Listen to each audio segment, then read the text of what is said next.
Haleluya.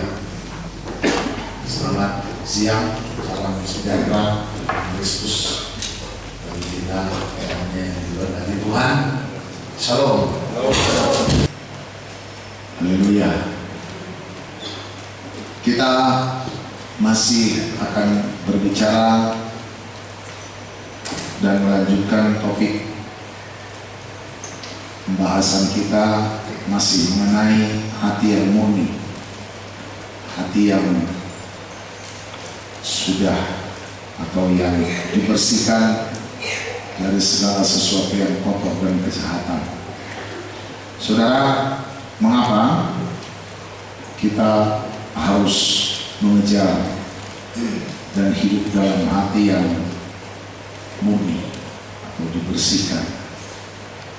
Sebab ini penting dipahami dan dicatat bahwa Tuhan hanya akan dan mau menyatakan dirinya dan menyatakan kemuliaannya, kuasanya itu pada orang yang hidup dalam kekudusan dan menguduskan dirinya. Dalam Yosua pasalnya yang ke-3 ayat yang ke-5, firman Tuhan berkata di sini bahwa kuduskanlah dirimu, sebab besok Tuhan akan melakukan perbuatan yang ajaib di antara kamu. Saudara, perbuatan ajaib itu harus dibayar dengan harga, menguduskan diri. Tidak ada perbuatan Tuhan yang ajaib. Jujur, kita ini masih miskin dengan perbuatan Tuhan yang ajaib. Ya. Ini harus menjadi perenungan bagi kita, supaya jangan kekristenan kita hanya sekedar ke gereja. Tidak. Saudara, kekristenan itu bukan hanya sekedar di KTP Kristen, datang ke gereja tiap minggu, enggak. Karena soal KTP Kristen juga semua orang bisa buat di KTP-nya Kristen. Tapi bukan itu yang Tuhan mau, melainkan saudara, kita menjadi umat Tuhan yang menyaksikan, sekali lagi didengar baik-baik, perbuatan Tuhan yang ajaib. Katakan amin. Firman ini berkata, kuduskanlah dirimu, sebab besok Tuhan akan melakukan perbuatan yang ajaib di antara kamu. Besok Tuhan akan melakukan perbuatan yang ajaib di antara kamu. Itu jelas, besok. Jadi hari ini kuduskan dirimu. Kenapa banyak orang Kristen merasakan seolah-olah Tuhan itu jauh dan hanya ya Tuhan, kayak gitu aja. Jujur, kita selama ini begitu kan. Kalau kita bicara Tuhan, ya udah Tuhan. Udah paling bahas-bahas firman, ya udah, habis itu ya udah.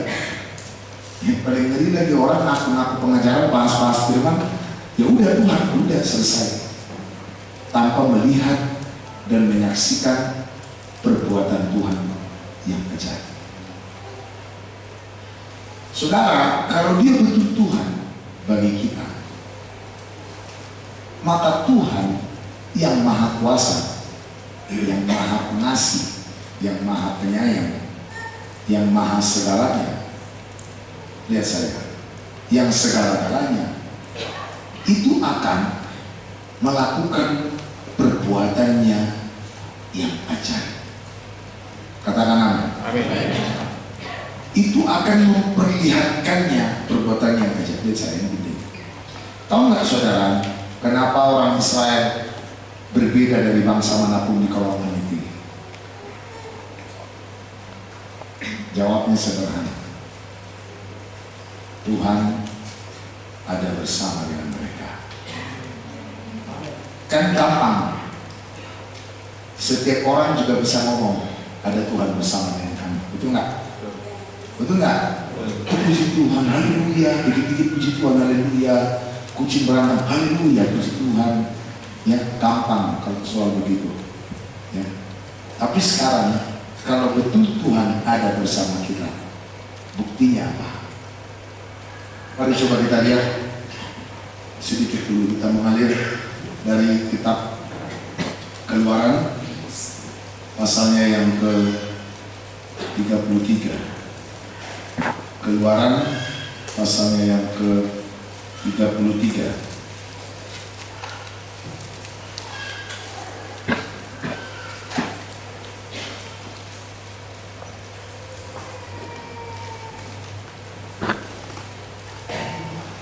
Ayat 15 dan selanjutnya. Mari kita dengar baik-baik, silakan. Ya.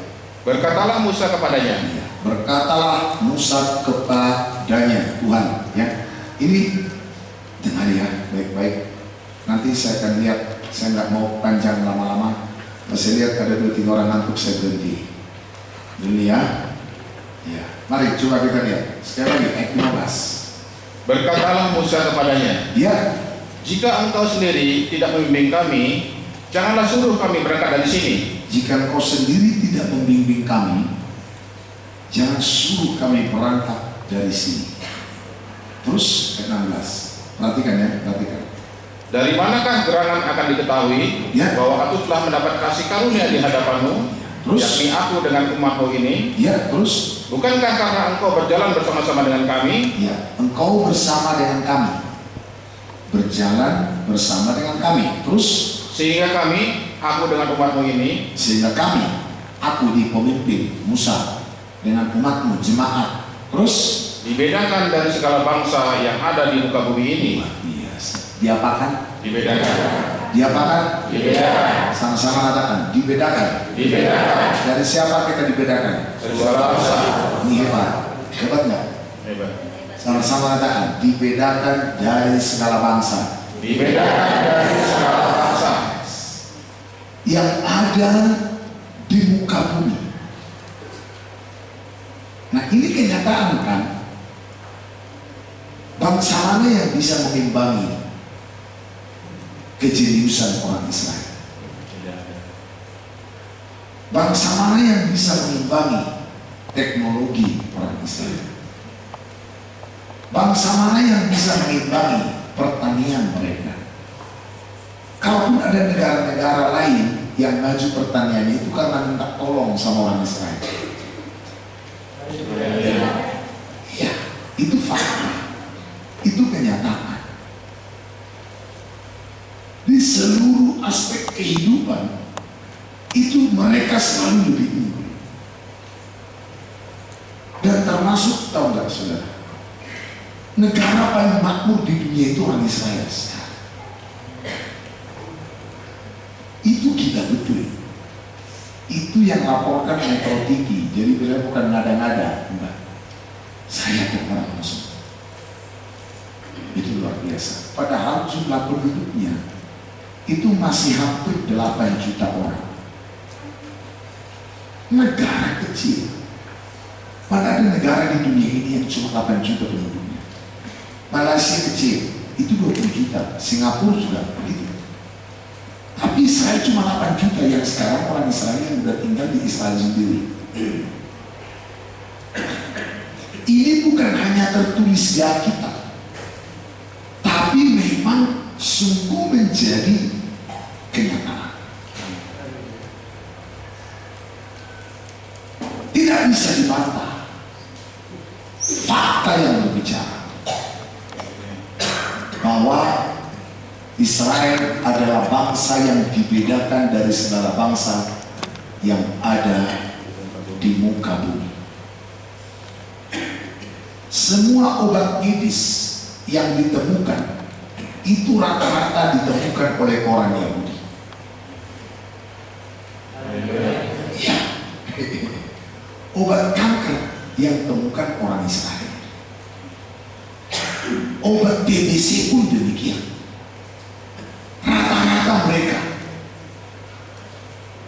Saya sudah pernah singgung, penerima hadiah Nobel di dunia ini kelas internasional itu baru sekitar 700 orang dari seluruh dunia yang menerima penghargaan hadiah Nobel ini. Tahu nggak, dari 700 orang-orang hebat yang ada di dunia yang menerima penghargaan internasional, 400 diantaranya adalah orang Israel. Gimana? Orang Batak nggak ada. Haleluya, haleluya. Bisa bayangkan, dari 700 seluruh yang ada di dunia ini menerima penghargaan internasional, 400 diantaranya orang Israel. Bukankah ini salah satu petunjuk yang nyata bahwa mereka sungguh dibedakan dari bangsa manapun di kolong langit? Amin. Haleluya. Hebat. Nah, apakah ayat ini hanya berlaku bagi orang Israel saja? Kita tentu berkata tidak. Oke, kalau gitu berlaku nggak sama kita? Berlaku. Sekarang kita survei ke lapangan. Bagaimana keadaan kita? Sudahkah ada perbedaan dari yang lain?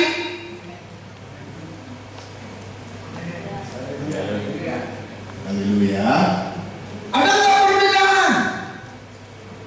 Orang yang lain bau, kita bau wangi nggak? Itu dulu. Orang lain nggak mandi-mandi, kita udah mandi nggak? Ini contoh sederhana. Haleluya.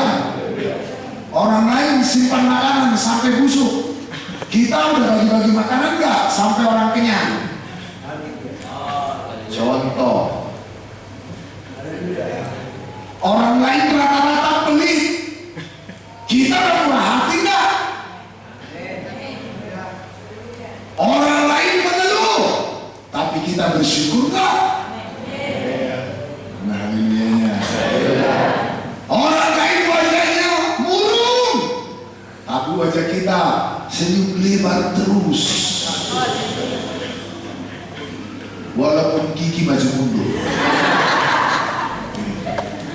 Haleluya. Kita nggak pengaruh dengan itu. Ada berbeda. Orang lain banyak uangnya, tapi nggak ada sukacita. Kita nggak sebanyak mereka, tapi limpah sukacita. Ada hal-hal yang sederhana dulu, baru nanti berbeda lagi yang lain-lainnya. Orang lain pintar, kita lebih pintar. Amin.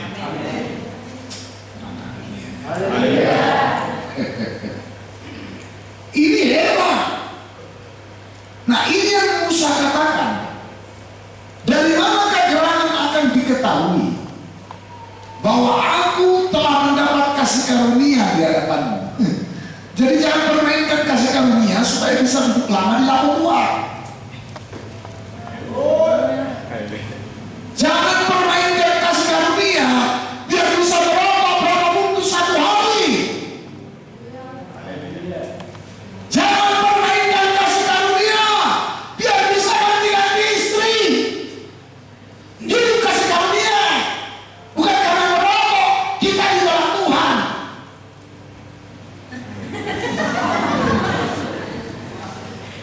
Dunia.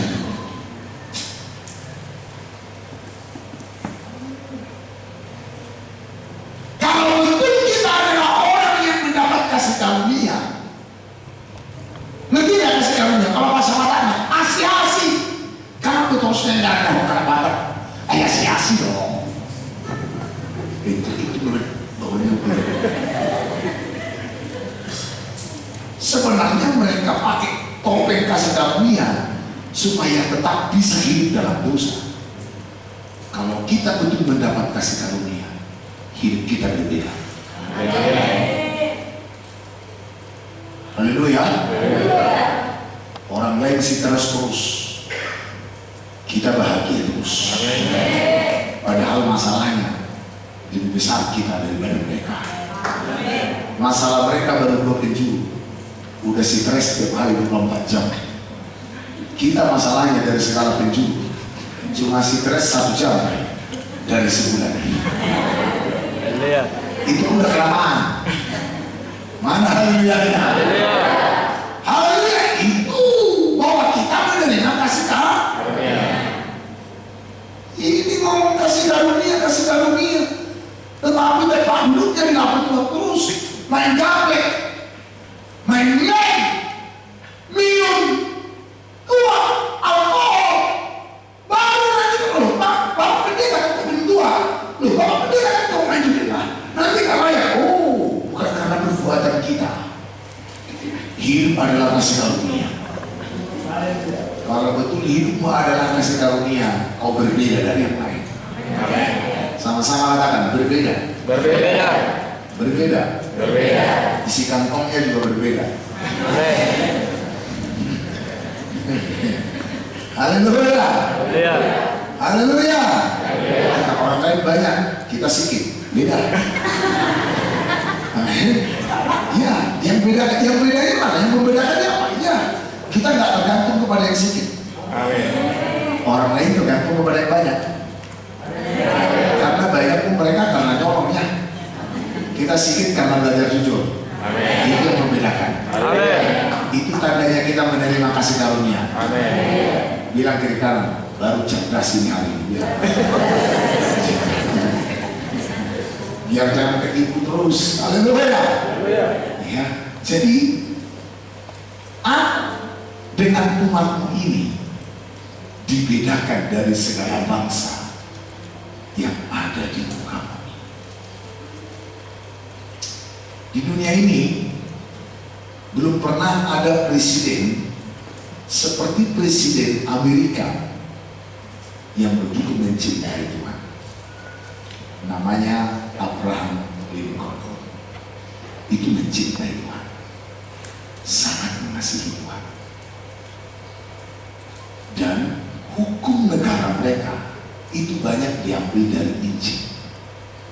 Makanya orang miskin di sana itu sangat diperhatikan. Orang asing juga sangat diperhatikan. Itu kenyataan. Dan kita lihat Amerika dibedakan dari bangsa-bangsa. Haleluya. Tapi begitu mereka murtad, haleluya, mulai bergeser iman mereka, Tuhan bukan lagi yang utama dalam hidup mereka. Masih ingat enggak dulu Ronald Reagan waktu mau lepas dari jabatannya sebagai presiden Amerika, dia teriak back to the Bible, kembali pada Alkitab. Dia sudah lihat bahwa Amerika sudah mulai jauh dari hukum firman. Mereka mulai terlena dengan kelimpahan, terlena dengan kekayaan, terlena dengan kemewahan. Mereka mulai melupakan Tuhan. Makanya saya masih ingat itu. Saya waktu itu masih umur ABG, saudara. Ya, dia teriak itu, kembali kepada Alkitab. Tapi setelah dia bukannya makin kembali kepada kebenaran, makin kita dapati sekarang Amerika makin gila. Bahkan sudah mensahkan pernikahan homoseksual, lesbian, biseksual, dan transgender. Ini lebih parah lagi. Dan tak usah heran kalau tidak lama lagi Amerika akan runtuh. Dan kalau ini runtuh, Antikris akan bangkit. Antikris bangkit, Tuhan Yesus datang sebentar lagi. Haleluya. Tinggal dulu. Ini sudah di depan mata semua. Hanya masalah waktu aja. Tapi sudah di depan mata. Sudah bisa dijangkau, sudah bisa diraba dengan jelas. Jadi saudara, lihat. Nah, dengan kondisi seperti sekarang, kita sangat membutuhkan keajaiban yang Tuhan kerjakan. di tengah-tengah dunia yang rusak sekarang, kita nggak mendapat perlihatan perbuatan Tuhan yang ajaib, habis kita. Kan lihat, moral orang makin hancur, makin rusak. Kejahatan makin merajalela. Semua dosa sudah menjadi tidak masalah lagi. Sudah, ya pokoknya sudah dinikmati. Dulu orang kalau berdosa balunya bukan main, kan begitu. Sekarang bukan lagi balunya bukan main, malah merasa itu adalah kebanggaan. Saudara, hidup di zaman sekarang tidak mengalami perbuatan Tuhan yang ajaib, saya kira sama dengan mati konyol. Haleluya. Jadi perbuatan Tuhan yang ajaib itu tidak boleh hanya cerita yang pernah kita dengar. Itu nggak boleh hanya sekedar informasi, tapi itu harus jadi pengalaman di hidup kita. Kita menjadi anak-anak Tuhan yang melihat dan mengalami perbuatan Tuhan yang ajaib. Kita ditolong saat menghadapi badai. Kita diselamatkan saat dikepung oleh musuh. Kita dilepaskan saat kita bagaikan terjepit.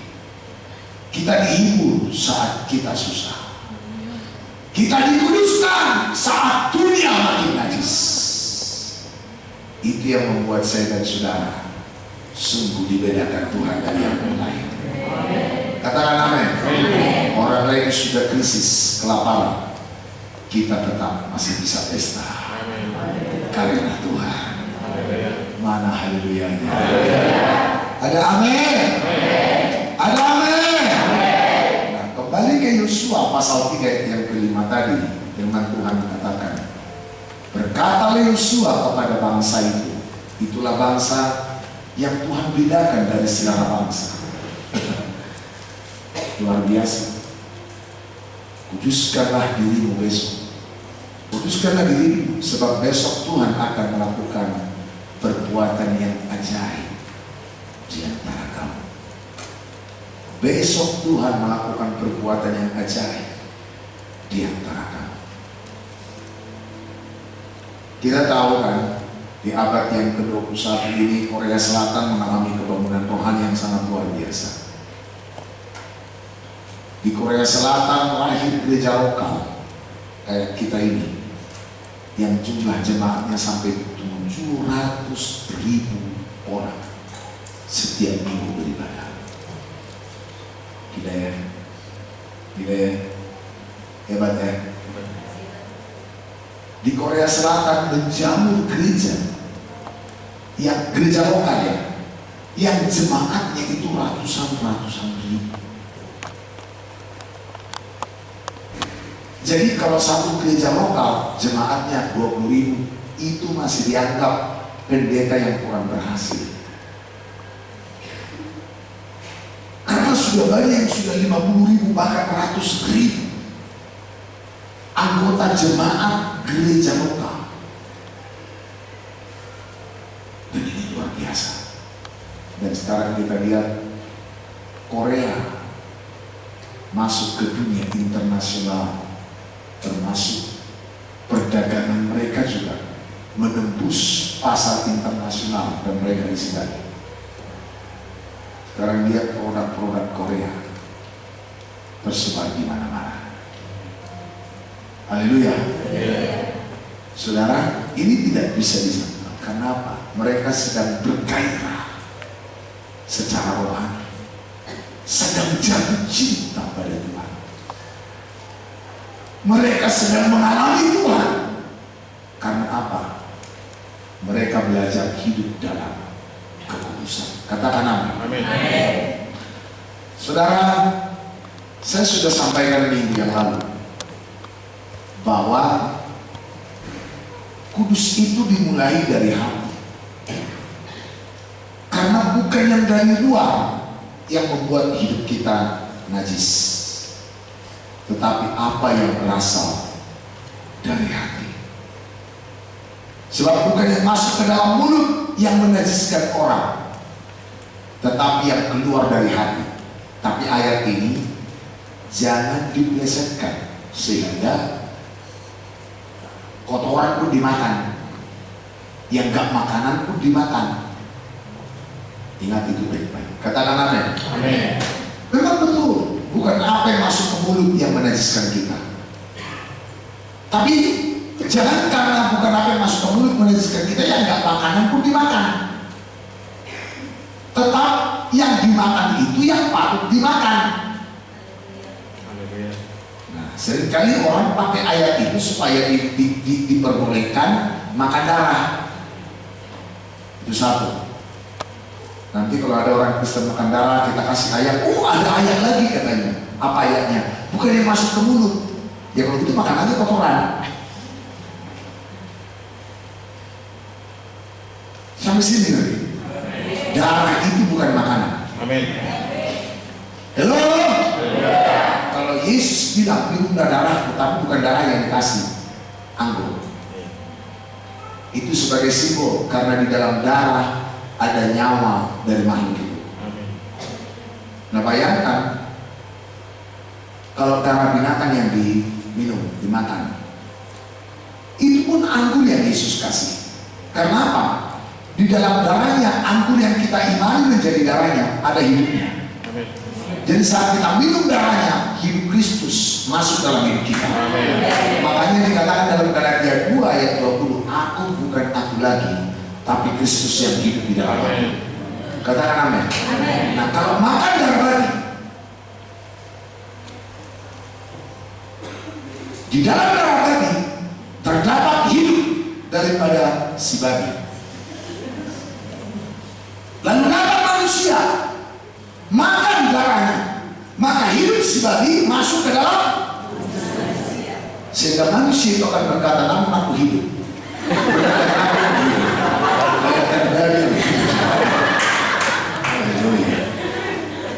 Haleluya. Ya. Jadi kalau dua-duanya diminum, darah Yesus diminum, darah babi diminum, makanya inilah orang Kristen, tapi kelakuannya kayak binatang. Kristen karena ada darah Yesus, kayak binatang karena ada darah binatang. Ajam, ini menyakitkan dan menyakiti bagi yang tidak mau bertobat. Tapi kalau mau bertobat, iya, aduh Tuhan ampuni saya. 3 hari 3 malam dia berlutut. Haleluya. Jelas sampai sini? Okay. Jadi saudara, bukan apa yang masuk yang menajiskan. Lawan kata dari kudus adalah najis.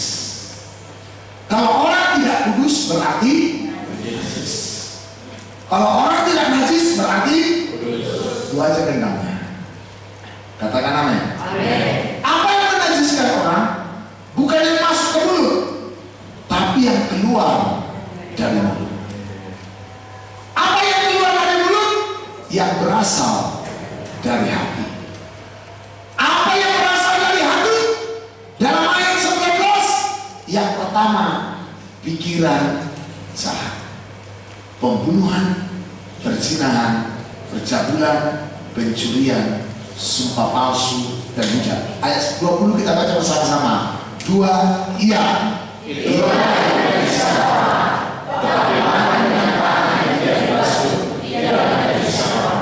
Apa yang menajiskan orang? Apa yang berasal dari hatinya. Katakan amin.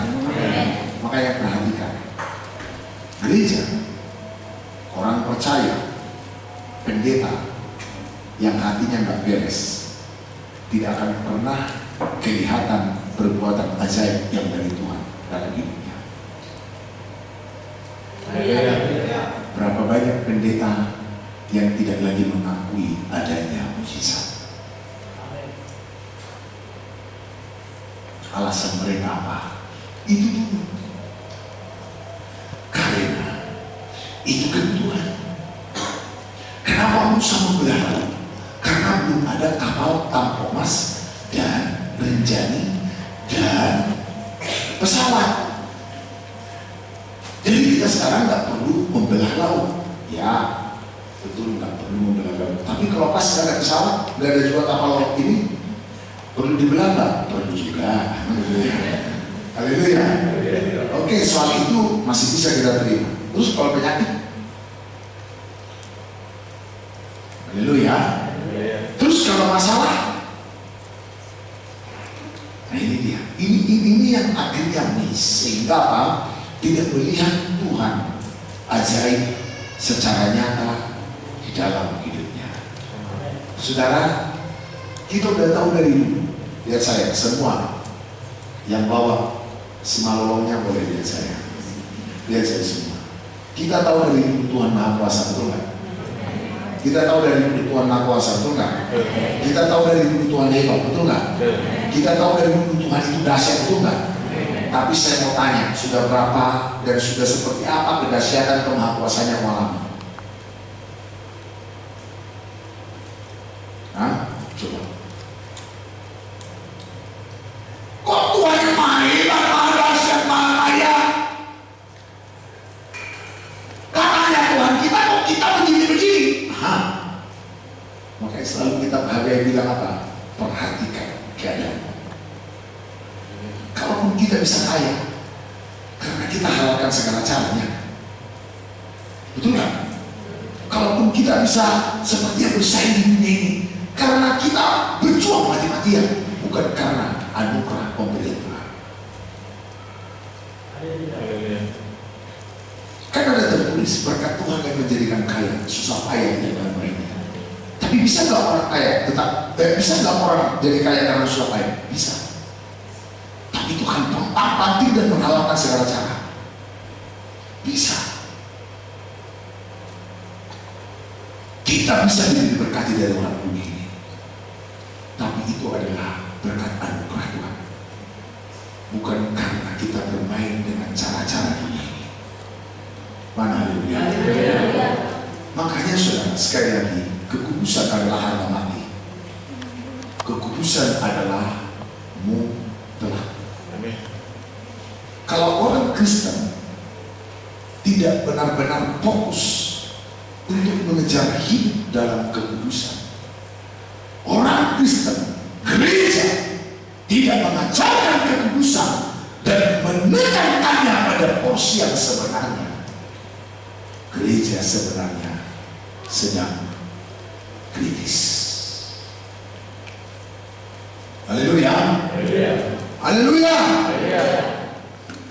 Sedang kawat darurat. Sebab sekali lagi, perbuatan Tuhan yang ajaib itu harus dibayar dengan kekudusan. Dan ingat, kekudusan itu bukan karena apa yang masuk dari luar ke dalam, tetapi apa yang keluar dari dalam keluar. Haleluya. Apa yang keluar dari dalam kita, itu yang menentukan najis atau kudus. Yang boleh naik ke gunung kudus Tuhan, ke rumah Allah Yakub, hanya mereka yang hatinya sudah murni. Hati yang murni adalah hati yang kudus. Hati yang kudus dan murni adalah tentu hati yang sudah dibersihkan dari segala jenis kotoran dan kejahatan yang begitu banyak. Dan yang harus dibersihkan yang pertama dari hati kita adalah pikiran apa? Jahat. Pikiran apa? Jahat. Sama-sama katakan, pikiran jahat. Pikiran jahat. Semua, ini penting, konsentrasi ya. Minggu yang lalu saya sampaikan bahwa pikiran jahat adalah bukan jahat mulu apa semua, belum, itu nanti. Ada yang kelihatan kelihatan sangat baik, sangat manusiawi, sangat indah, tapi ternyata jahat di mata Tuhan. Kita sudah dengarkan dan kita sudah lihat ayat-ayatnya dalam kebenaran bagaimana Petrus, saudara, yang Tuhan katakan adalah iblis. Karena apa? Karena engkau tidak memikirkan apa yang dipikirkan oleh Allah, melainkan apa yang dipikirkan oleh Allah. Manusia. Maka hati-hati, pikiran manusia ini hati-hati. Lihat saya, karena pikiran manusia itu cenderung dunia dan daging. Sebab kenapa? Manusia itu sudah di bawah kuasa dosa. Katakan amin. Nah, waktu manusia ada di bawah kuasa dosa, itu manusia sudah lebih dipengaruhi oleh keinginan daging atau pikiran daging, sehingga pikiran ilahinya mulai pudar, bahkan sampai hilang. Haleluya. Lihat saya, pikiran jahat adalah pikiran yang tidak pernah nyambung dengan firman kebenaran. Ini bahaya. Sekali lagi, bukan karena pikiran yang aneh-aneh, tapi karena tidak bisa nyambung, tidak terkonek dengan firman. Itu sudah sama dengan jahat, walaupun pikiran itu nampaknya sangat baik. Katakan amin. Mari kita lihat dulu Roma pasal 8 ayat 5. Silakan. Ya. Sebab mereka yang hidup menurut daging, ini sedikit dulu ya, biar semakin jelas dan terang kita pahami. Ya. memikirkan hal-hal yang dari daging. Memikirkan hal-hal yang dari apa? Daging. Dari daging. Terus mereka yang hidup menurut roh.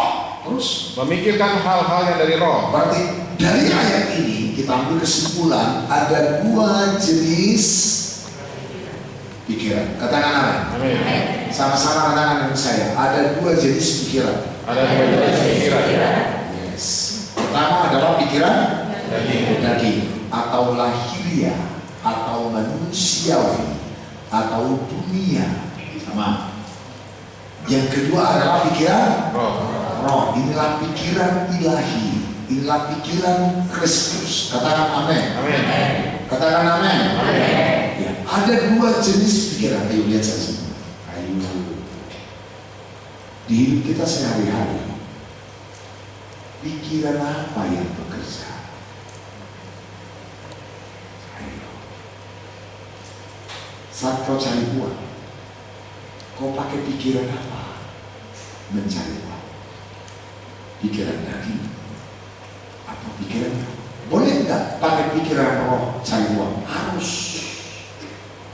Karena kalau kau nggak pakai pikiran roh, semua yang haram kau harapkan. Kalau pakai pikiran daging, betul tidak? Bohong itu nggak masalah kalau pikiran daging.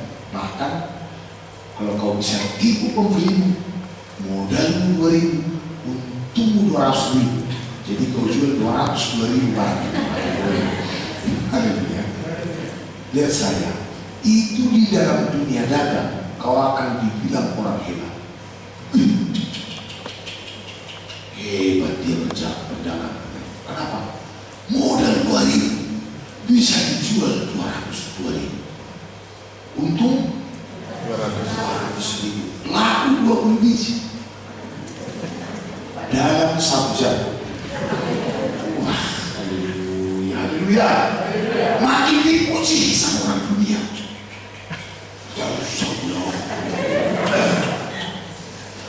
Bayangkan berapa biji dari laku dalam 1 jam? 20 biji dalam 1 jam. 200.000 kali 20 biji udah berapa? 2 juta 1 jam untungnya. Dia jualan 20 jam. Biar pas dia 22. Kalau 2 juta 1 jam kali 20 jam udah berapa? 40 juta untuk 1 hari. Dia jualan 30 hari 1 bulan. Cuma 1 hari dia libur. Itu pun nggak kemana-mana, di rumah aja nonton TV. Biar jangan soalnya. Hanya dalam tempo beberapa bulan dia beli mobil mewah, dia bangun rumah, dia buat ini, dia buat itu. Orang akan bilang, dia harus. Orang nggak peduli dia pakai cara sepak ambil uang itu. Ngerti nggak? Haleluya. Haleluya. Justru kalau kita pakai pikiran manusia, kita kalah dengan yang begitu. Tapi kalau udah pakai pikiran rohani, rontok semua. Lihat saya. Makanya kita yang belajar hidup di dalam Kristus akan dianggap aneh oleh orang dunia yang selalu memakai pikiran daging. Amin. Lanjut ayat 6. Ya. Karena keinginan daging adalah maut. Keinginan daging apa? Maut. Terus? Tetapi keinginan roh adalah hidup dan damai sejahtera. Keinginan roh, hidup, damai sejahtera. Terus ayat 7. Sebab keinginan daging adalah perseteruan terhadap Allah. Daging itu bermusuhan terhadap Allah. Berarti pikiran daging dengan pikiran roh itu seperti Irak dan Kuwait, seperti Korea Selatan dan Korea Utara. Haleluya. Haleluya. Tapi dipastikan tidak lagi seperti Pak Robucul dan Pak Robucul karena sudah berdamai. Mana haleluyanya? Haleluya. Itu seperti Tom and Jerry. Maksudnya siapa Pak? Tikus dan kucing. Haleluya. Itu bermusuhan. Lihat, bayangkan kalau ada satu manusia mengenakan dua pikiran ini, makanya tabrakan terus pikiran itu di dalam dirinya. Dia akan menjadi orang yang angling, bingung terus dia. Karena apa? Pikirannya tabrakan terus. Makanya kan sering kita ngalami kan, tiba-tiba ada pikiran, ambil aja, toh gak dilihat kok, kan gitu kan? Tapi tiba-tiba ada lagi pikiran, jangan, memang gak dilihat, tapi yang di atas melihat. Iya kan? Datang lagi pikiran yang satu lagi, betul, memang dilihat yang di atas, tapi itu kan nanti bisa minta ampun. Katakan, betul kan? Katanya, iya, tapi kalau udah sengaja berbuat dosa, nanti gak ada ampunannya. Kasih karunia. Mulai pikiran ini ngomong kasih karunia, kasih karunia. Akhirnya sekarang keputusannya di kita. Kita mau urut yang mana? Pikiran roh atau pikiran daging? Dan saya, makanya rohmu tidak boleh lebih lemah dari daging. Amin. Semuanya saya jangan dulu ada langsung nakutin aja berjalan. Haleluya. Semua lihat saya. Semua lihat saya. Kalau rohmu lebih lemah dari daging, maka dipastikan pikiran rohanimu akan lebih lemah dari pikiran jasmani. Pikiran rohani itu bisa muncul, tapi dikalahkan oleh kekuatan pikiran jasmani. Katakan amin. Oke. Jadi saya semuanya penting. Ada orang bilang, pokoknya kalau udah jadi orang Kristen, jangan pakai pikiran, percaya aja. Lihat saya, percaya juga pakai pikiran. Ini karena belum ngerti, aku pun dulu pernah ngomong begitu. Tapi sekarang udah ngerti, udah bisa bedakan mana pikiran daging, mana pikiran roh. Kita tetap pakai pikiran, sebab kalau orang nggak pakai pikiran itu berarti nggak punya otak. Betul tidak? Haleluya. Ini ada cerita lagi, orang Indonesia kecelakaan satu mobil dengan orang Eropa. Orang Eropanya masih bernapas tapi pingsan. Orang Indonesianya tidak ada luka-luka terluka, langsung mati. Karena orang di sana suka meneliti, dibedahkan dua orang ini, satu udah jenazah, satu belum. Waktu orang Eropa itu dilihat dibedah, wah memang ada pendarahan di otak, memang gak ada luka di luar tapi di dalam dia. Oh pantas gitu. Nah orang Indonesia dioperasi, dibedah kepalanya, ditengok kosong, gak ada otak. Pantas langsung mati karena tidak punya. Haleluya. Tapi kalau yang di sini semua ngerti bos. Itu orang Indonesia yang aneh ya. Itu yang ditembak Belanda. Haleluya. Haleluya. Jadi kita nggak bisa baca Alkitab, harus pakai pikiran. Percaya kita harus pakai pikiran. Melangkah harus pakai pikiran. Tapi jangan pikiran lagi. Karena pikiran lagi perseteruan terhadap Allah. Ingat saya datang ke gereja, jangan coba-coba dengar firman pakai pikiran daging. Firman Tuhan datang dengan pikiran ilahi, kau tanggapi dengan pikiran daging. Merokok itu dosa, contoh-contoh. Langsung kau bilang, sama sigaret bisa. Contoh. Haleluya. Contoh kecil, contoh. Datang dari firman Tuhan dengan pikiran ilahi. Berbuat, memberi dari kemiskinan. Udah gila kan? Kau tangkapi dengan pikiran daging. Langsung gitu kita moncongnya begini. Betul gak? Dia gak tahu kebutuhan kita. Enak aja. Koslet. Nah itu gak akan pernah membuat kita melihat perbuatan ajaib dari Tuhan. Lihat saya, kenapa janda sarpa dan janda miskin melihat perbuatan ajaib dan pujian dari Tuhan? Kenapa? Waktu Elia berkata, buang bagiku dulu, janda sarpa tidak menerima firman itu dengan pikiran dagingnya, tapi dia terima dengan pikiran rohaninya. Walaupun sangat tidak masuk di akal dengan pikiran manusia.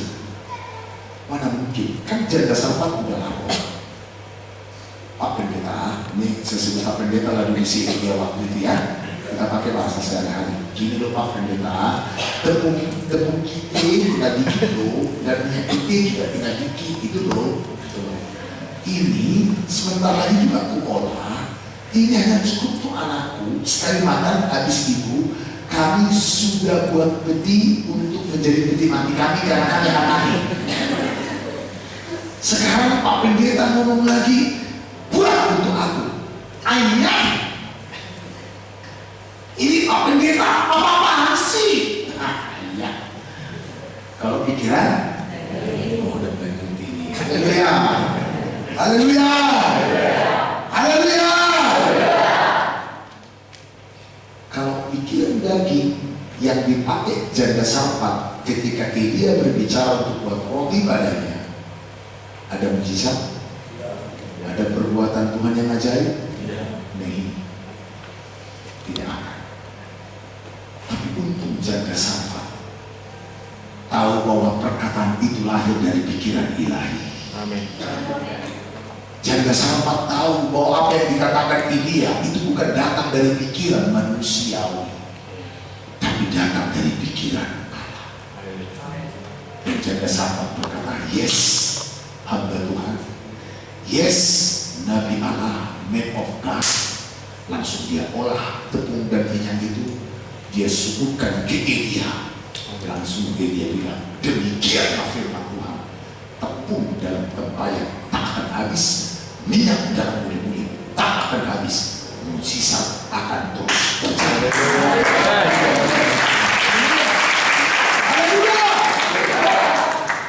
Makanya saudara, jadilah anak Tuhan yang rohani. Makanya saudara, latih diri menjadi rohani. Bagaimana maksudnya melatih diri menjadi rohani? Alkitab kata dikatakan latihan badani terbatas gunanya, tetapi ibadah berguna dalam segala hal. Melatih diri jadi rohani itu berarti melatih diri beribadah. Kau harus bisa pastikan dalam setiap pertemuan ibadah jangan pernah absen.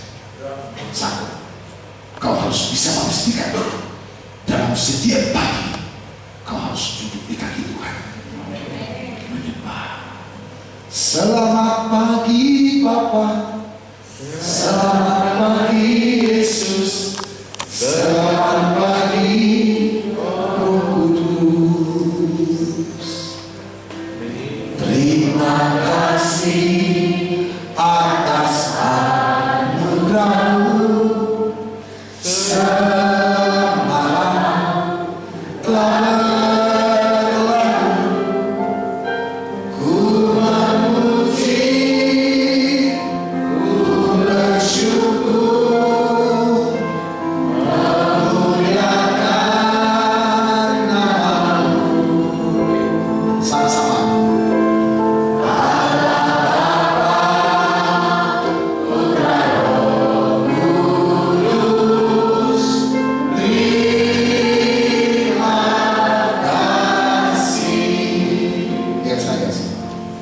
Tadi kan saya ngomong melatih manusia rohani sama dengan melatih diri beribadah. Oke. Saya tadi bilang pastikan bahwa tidak ada pertemuan ibadah yang kau tinggalkan tiap minggu.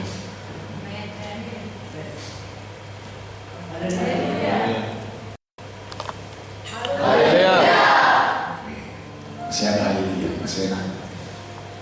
Kira-kira apa yang ada di pikiran sebagian kita? Malah sempat. Ya kalau gitu, cuma ibadah aja kerja kita. Kata Pak Randy tadi dia tadi doa. Nanti bangun lagi doa, saya berdoa 1 jam, 2 jam, ditambah lagi. Terus kapan kerjanya? Itu pikiran daging. Kau tanggapi firman Allah yang keluar dari pikiran ilahi dengan pikiran daging, berseteru dengan Tuhan, dan itu jahat. Sampai sini nanti itu apa? Jahat. Lihat saya, saudara nggak bosan hidup gini-gini aja, lebih parah dari orang dunia? Apa nggak mau berubah? Ini masih dengar saya? Saudara nggak bosan hidup gini-gini aja? Lebih parah dari orang dunia, nggak mau berubah. Tadi kita sudah dengar di dalam Keluaran pasal 33. Sebab apakah yang membedakan kami dari segala bangsa yang ada di muka bumi? Itu sebabnya kalau kau ingin melihat hidupmu berubah dalam segala hal. Mana haleluya?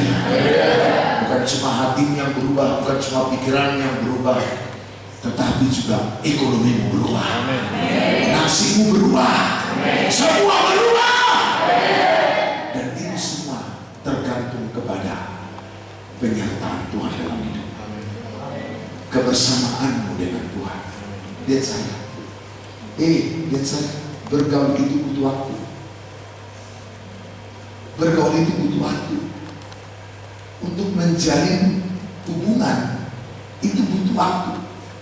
Itu butuh latihan untuk saling mempelajari perasaan masing-masing, betul nggak? Termasuk jangankan dulu suami istri pun udah menikah 2 tahun belum lulus loh. Haleluya. Tetap masih belajar untuk saling memahami, saling mengerti kekurangan dan kelebihan masing-masing. Jangan kira cuma kekurangan nggak bisa, hanya kekurangan yang tidak bisa diterima, termasuk juga kelebihan bisa nggak diterima oleh pasangan masing-masing. Kau tengok terlalu pintar kau. Haleluya. Ada cuma begitu di sebuah orang. Istrinya lah udah mantap lah, udah dijamin lah, udah hebat lah, udah penuh syafaat. sudah permanen jadi jemaat kalau istrinya, anak-anaknya juga. Suaminya ini yang masih timbul tenggelam. Pernah rajin datang, tapi kalau datang ibadah selalu duduk paling belakang dan di pojok. Dia memang suka mojok. Saya nggak tahu apa dia pernah dengar lagu mojok yang kita mojok, yuk gitu. Jadi ingat saya itu. Haleluya. Iya. Lalu tiba-tiba dia ingat, lagi datang ibadah.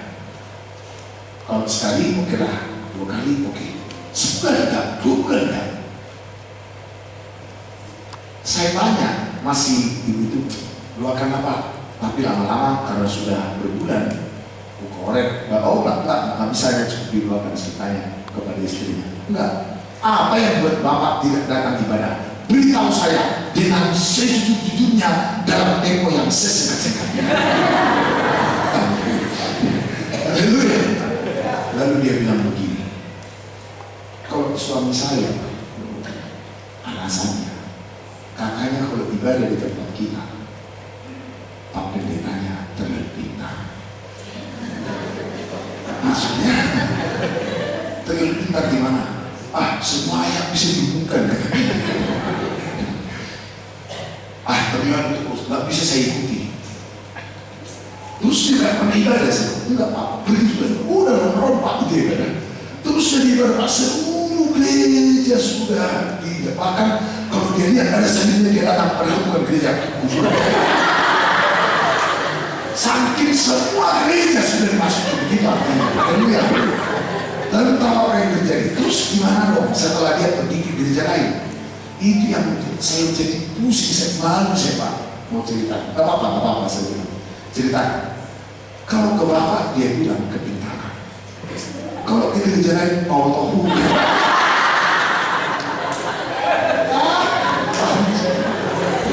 Nanti kalau dia pergi ke gereja A, B, C, D, nanti pulang masuk di rumah. Gak tahu kita mau banyak. Jadi pendeta belum aman. Kuasa kita paman polisi. Coba kalau udah begitu aku udah ada mulai kita enak. Itu kita doakan dalam. Dia rencana udah mau datang katanya, udah mau minta maaf karena dia sering gitulah. Pokoknya terlalu tinggi katanya. Tapi sampai sekarang belum. Kita harapkan nanti di sekolah. Haleluya. Haleluya.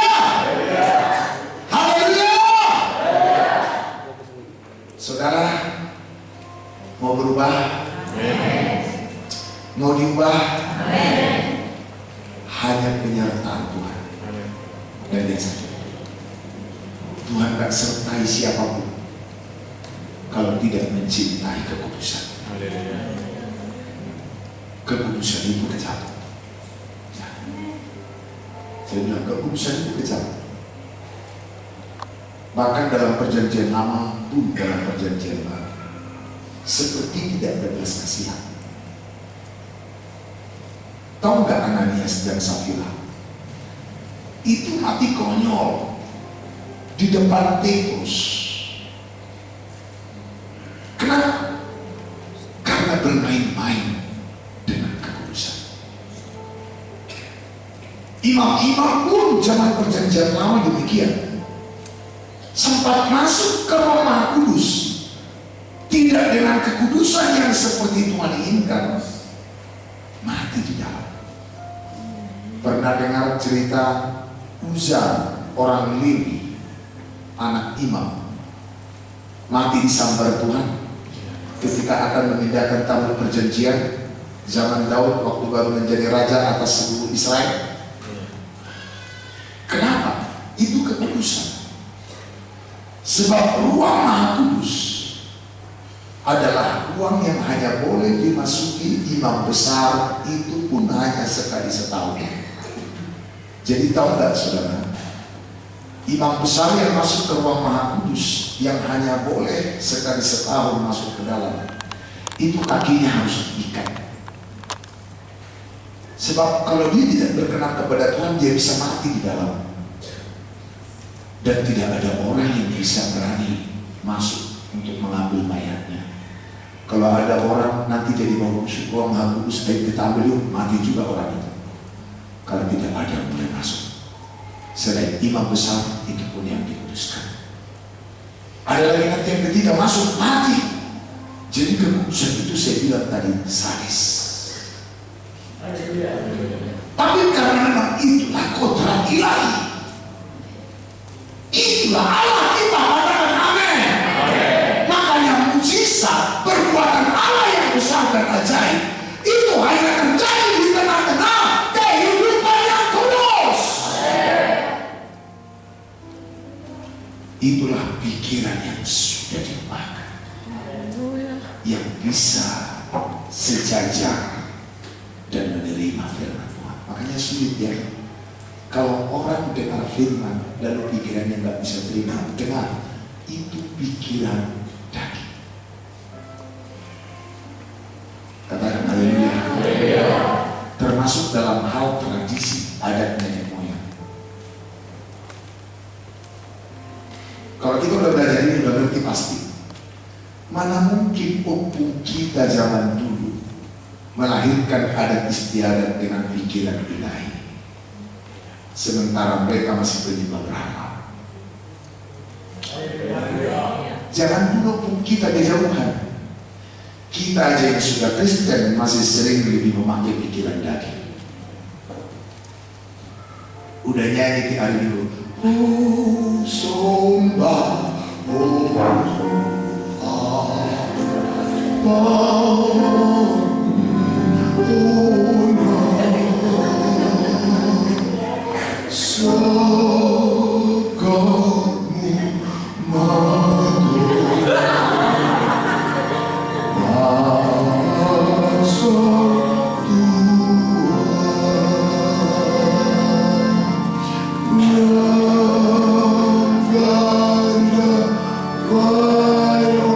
siap-siap proses pengulangi.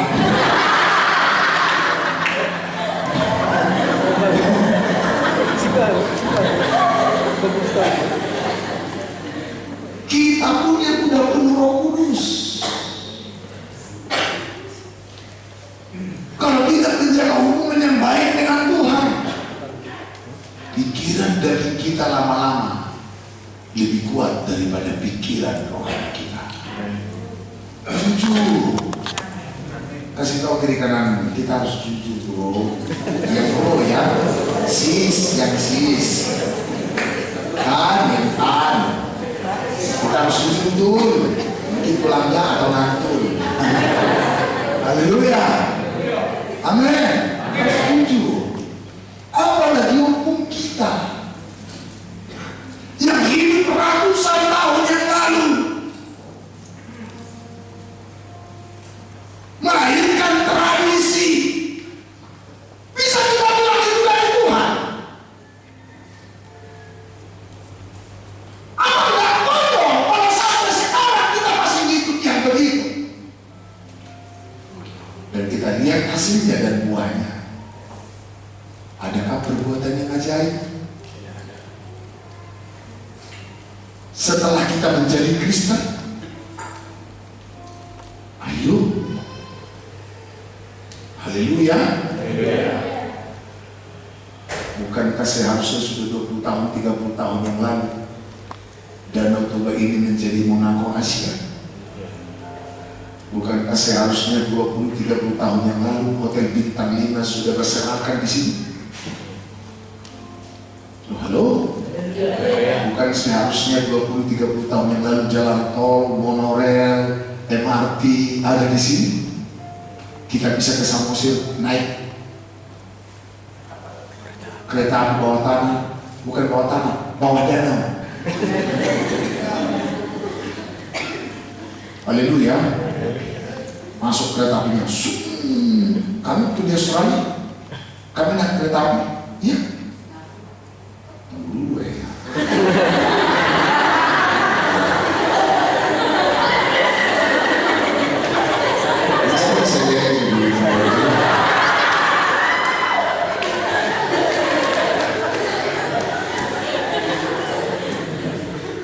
Haleluya.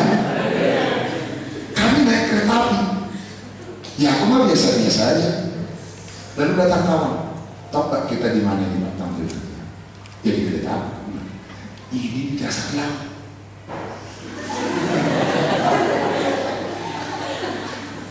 Mana haleluyanya? Ya. Bukankah seharusnya sudah 20-30 tahun yang lalu itu ada? Tapi kenapa sekarang masih wacana? Itu pun belum jelas. Lalu ya, akhirnya belum langsung kelihatan, wah, pengaspalan sudah ini dan berlebar, belum. Masih nanti akan diperlebar 3 meter ke kiri, 3 meter ke kanan, masih nanti. Nantinya setelah zaman Antikristus atau kapan? Ini masih pertanyaan. Haleluya. Ini semua, ayo kita berdoa sama-sama supaya jangan sampai kiamat terjadi. Kasihan tanah ini, malu lihat kita dari dulu ke sekarang. Gini-gini aja orang yang katanya kita nanti kata tanah ini ke kita. Andai kata orang Amerika di sini udah gak kayak gini kan, digituin. Ada lagi homai. Binatang ini kita mulai foto tanah ini tak lain. Saya hanya mewakili aja. Haleluya. Banggalah kita dengan lampu tua. Berbagi kita senang. Kita lihat hidung. Tarik kening.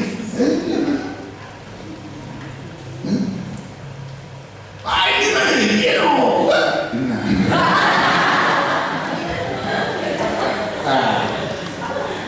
Mahal kita. Haleluya. Harusnya malu.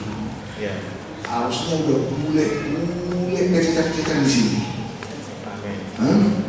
Sepanjang mata melihat si otak mata semua. Iya kan? Dan mereka semua tukar dolarnya, bagi-bagi dolar ke kita. Haleluya. Bola uti mulak. Tahu bola uti? Itu dari uti main bola. Bolanya uti karena belum ada bola. Ini perannya begini. Ini kalau ditendang karena orang bisa pingsan. Haleluya. Sekarang Tuhan mau ubah kita. Tapi kita harus lebih dulu mengejar kekudusan. Tuhan mau buat perbuatan ajaib. Itu sebabnya kalau mau kudus, ayo beri hati kita disucikan. Ini hatiku menyembahmu tulus dan kagum padamu Yesus. Sama-sama. Ini hatiku tak sempurna, perlu campur tanganmu dalam hidupku. Sama-sama.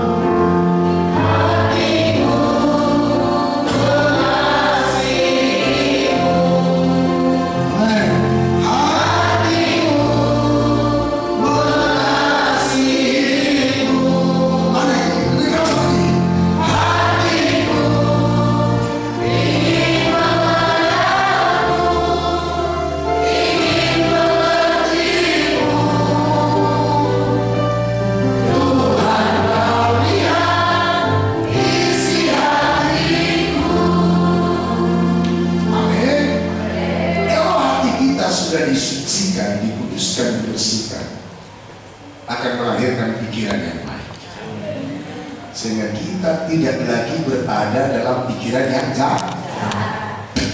Katakan amin. Saya akan kasih contoh dari firman Tuhan tentang tindakan karena pikiran yang jahat yang membuat yang tadinya dikenal Tuhan menjadi tidak dikenal. Yang tadinya diterima Tuhan dan mau diberkati Tuhan menjadi ditolak dan dikutuk oleh Tuhan. Bahkan keturunannya musnah, tidak ada. Itu mengerikan. Mari kita akan lihat, saudara. Haleluya. Mantap. Mau diberkati lebih lagi? Sama-sama katakan. Masih sehat? Coba tanya kiri kanan, apa kabar? Jawab jujur, bilang sedikit ngantuk. Haleluya, haleluya, haleluya. 1 Samuel pasal 12 ayat 13, langsung lompat ayat yang ke-17 sampai ayat 19. Oke, langsung lanjut. Maka sebab itu, Ya, lihat itu raja yang telah kamu pilih. lihat itu raja yang telah kamu pilih. Ini raja pertama dari raja Israel. Terus, Sesungguhnya Tuhan telah mengangkat raja atasmu. Tuhan sudah mengangkat raja atasmu, karena Israel yang menghendaki mereka harus ada raja. Ayat 17. Bukankah sekarang musim menuai gandum? Ya, Aku akan berseru kepada Tuhan terus, supaya Ia memberikan guru dan hujan. ya, Lihatlah dan sadarlah ya. bahwa besar kejahatan yang telah kamu lakukan itu di masa Besar kejahatan yang telah kamu lakukan itu. Besar apa? kejahatan. Loh, minta raja kok jahat? Nanti kita akan lihat. Minta raja, tapi Tuhan katakan besar kejahatan. Waktu itu musim menuai gandum. Kalau musim menuai itu biasanya kemarau. Tapi walaupun kemarau, biar kamu tahu bahwa permohonanmu, permintaan itu jahat di mata Tuhan, gak mungkin seharusnya hujan turun. Tapi biar kamu tahu bahwa apa yang kamu lakukan jahat, sekarang lihat, aku akan minta biar Tuhan beri guru dan hujan. Lalu apa yang terjadi? Dia sadarlah bahwa besar kejahatan yang telah kamu lakukan itu di mata Tuhan dengan meminta raja bagimu. Perhatikan ayat 18. Lalu berserulah Samuel kepada Tuhan. Iya, Maka Tuhan memberikan pada hari itu guru dan hujan. Tuhan memberikan hari itu guru dan Hujan. itu gak mungkin hujan turun waktu itu. Karena musim menuai gandum, musim panen. Amin. Mana ada ceritanya di musim panen hujan turun? Kalau sekarang musim panen hujan turun dan gak jelas, karena memang gak jelas pula sekarang. Ada orang panen, ada orang menanam, gak jelas sekarang, ya kan? Makanya Tuhan juga mengacaukan semua musim-musim. Tapi kalau dulu masih saya ingat, itu biasanya kalau musim panen itu kemarau. Dan memang kalau sampai musim panen hujan turun, gagal panen. Betul tidak? Haleluya. Jadi Samuel berdoa, apa yang terjadi? Maka hari itu guru dan hujan pun turun. Terus, Sehingga sangat takutlah seluruh bangsa itu kepada Tuhan takutlah seluruh bangsa itu kepada Tuhan. Terus, dan kepada Samuel. yes. Kenapa? Pikiran mereka yang jahat telah membuat mereka berdoa dalam kejahatan. Makanya hati-hati. Makanya banyak sekali orang berdoa kepada Tuhan dengan pikiran jahat, sehingga akhirnya doa-doanya pun jadi kejahatan. Haleluya. Kenapa? Mereka nggak ngerti cara kerjanya Tuhan. Mereka nggak paham bahwa Tuhan sanggup melakukan yang tak mungkin terjadi. Pikiran jahat ini adalah pikiran daging yang selalu membatasi kuasa Tuhan bekerja. Sampai sini kamu. Sampai sini sudah mengerti. Makanya ayo ubah nasibmu.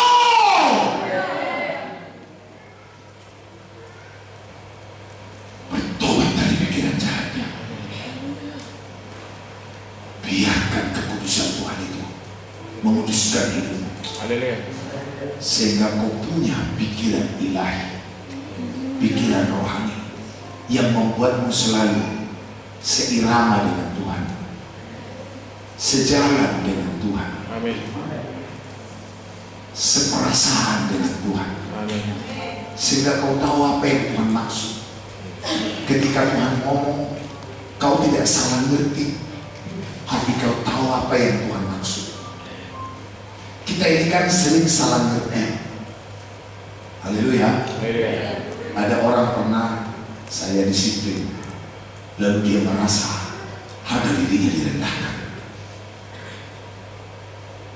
Masuk pula waktu khutbah, makin merasa lagi harga dirinya injak-injak. Sehingga membuat dia tahu dia jalan begini, nggak dipakai lagi aku melayani, udah terbuang, sudah nggak laku lagi aku. Semua yang depan saya, yang di samping kiri kanan saya, katakan haleluya. Tahu nggak, kalau dipakai pikiran daging, semuanya melemahkan dan menjatuhkan. Tapi kalau kita pakai pikiran rohani menghadapi semua itu akan membuat kita makin hebat, dahsyat, diberkati dan berkelimpahan.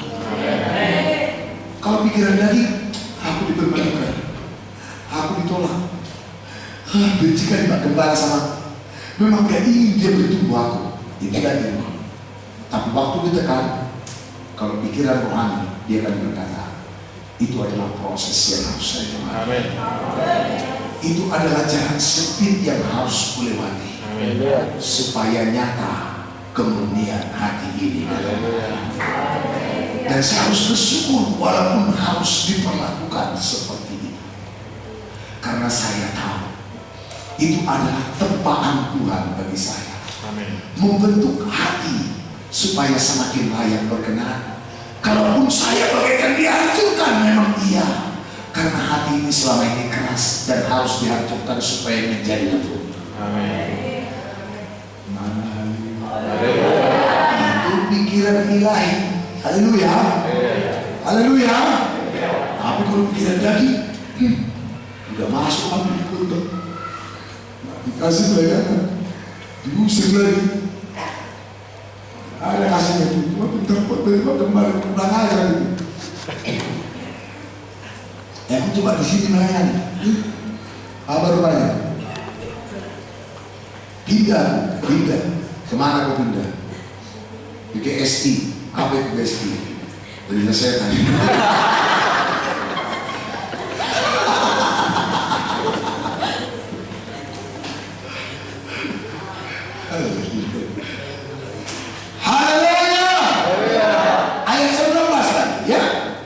Berkatalah seluruh bangsa itu kepada Samuel, iya, berdoalah untuk hamba-hambamu ini. Berdoalah untuk hamba-hambamu ini Samuel, kata Israel.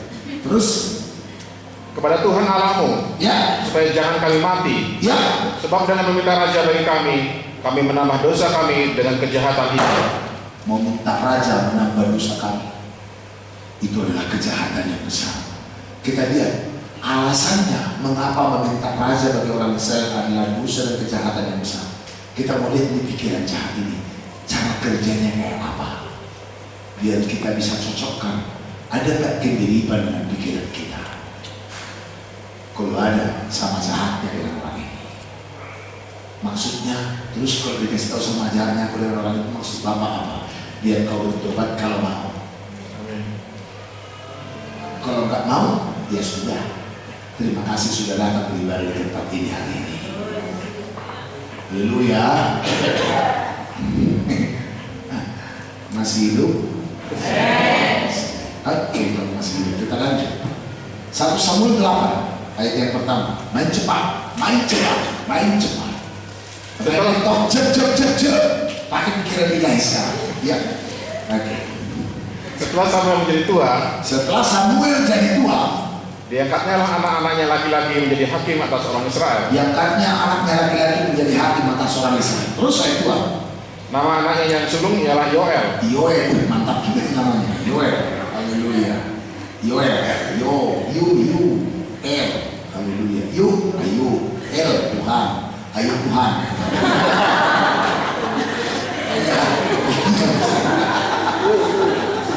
Haleluya. Terus ya. Dan nama anaknya yang kedua ialah Abia. Termasuk juga bicara nama rohani semua ini. Keduanya menjadi hakim di Beersheba.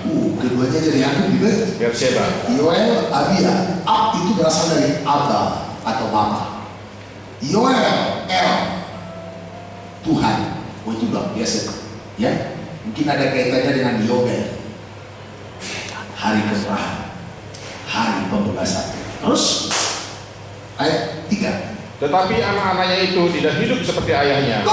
Haleluya. Ayahnya berdua, anaknya tidur.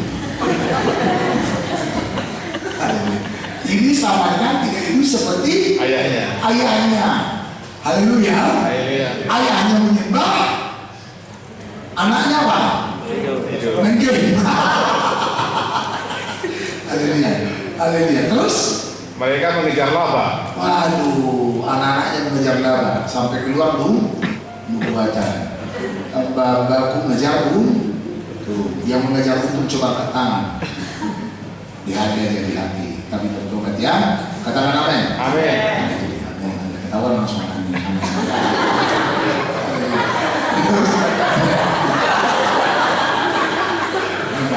Bukan berarti kalau orang ini mau amin. Orang yang kerja kita cari untuk di sini ya. Haleluya. Coba mengejar laba terus Menerima suap menerima suap terus dan memutarbalikkan keadilan. namanya si Yoel, namanya si Adia, tapi kelakuannya nama rohani, kelakuan rohani. Haleluya. Kalau namanya si Guntur terus bikin ribut cocok, iya kan? Ini namanya si perlindungan, itu kan melindungi, tapi selalu merusak tenda. Ini bahaya, ya. Nama Steve itu rohani, Stefanus itu harusnya punya romatil. Mana haleluya?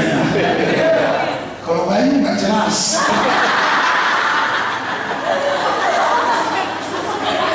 Gak ada yaknya, gak ada yaknya. Nah, terus kalau tamen, Rema yang ada, Rema.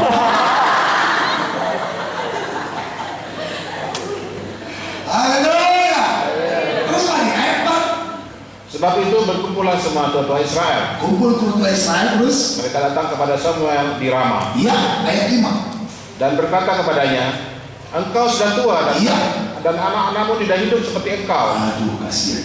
Jangan sampai anak hamba Tuhan tidak hidup seperti hamba Tuhan itu. Ini yang di sini juga anak-anak rohani harus hidup seperti gembala. Amin.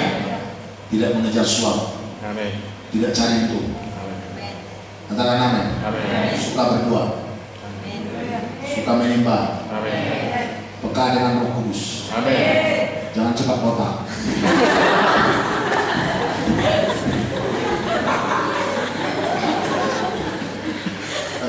Haleluya. Haleluya. Iya. Amin. Amin. Cinta Tuhan. Jangan seperti si Yoel dan Abia. Abia. Bapaknya kalau menyembah turun hadirat, tapi kalau dia menyembah keluar hadirat. Iya. Haleluya. Harusnya like father like son. Amin. Katakan amin. Menari pun ada uramanya. Jangan goyang yang gini menari. Ya, orang. Haleluya. Ya. Ada amin. Haleluya. Iya. Semua. Jadi harus dari kepala itu meleleh ke jauh Amin. sampai ke Coba. tapi anak-anak Samuel, aduh, tidak sama seperti ayahnya Samuel. Terus, Maka angkatlah sekarang seorang raja atas kami ya, untuk memerintah kami. itulah alasan orang Israel minta raja untuk memimpin mereka. Sebab kalau anak-anak Samuel, Yoel dan Abia suka mengejar untung dan laba, cari untung, mata duitan. Kalau udah mata duitan, cinta uang, akal segala Kejahatan. suap membuat mata jadi buta dan memutar balikan kebenaran. Sekarang saya mau tanya, masuk di akal nggak permintaan orang Israel itu? Masuk di akal nggak? Iya dong. Mungkin saya juga kalau waktu itu, ya udahlah Om Samuel, karena anak-anak Bapak nggak ada yang bisa menggantikan Bapak khotbah dan menggembalakan seperti Bapak hatinya. Ya udahlah, angkatlah bagi kami seorang raja atas kami untuk memerintah kami seperti pada segala bangsa lain. Sudah mulai patokannya seperti bangsa lain. Ini saya mau tanya sekarang, walaupun ini kelihatannya baik, ini rohani atau dunia? Dunia. Sudah daging, kenapa? Sudah mencontoh bangsa lain. Padahal bangsa Israel Tuhan bedakan dari semua bangsa lain. Kenapa tadi dibedakan dari semua bangsa lain? Sekarang malah kepengen seperti bangsa lain. Berarti pikirannya udah gak sejajar. Sudah meleset dari kebenaran. Waspada. Sampai sini berarti. Tadi Israel dibedakan dari mana? Segala bangsa. Dari segala bangsa. Sekarang malah ingin menjadi seperti segala Bangsa.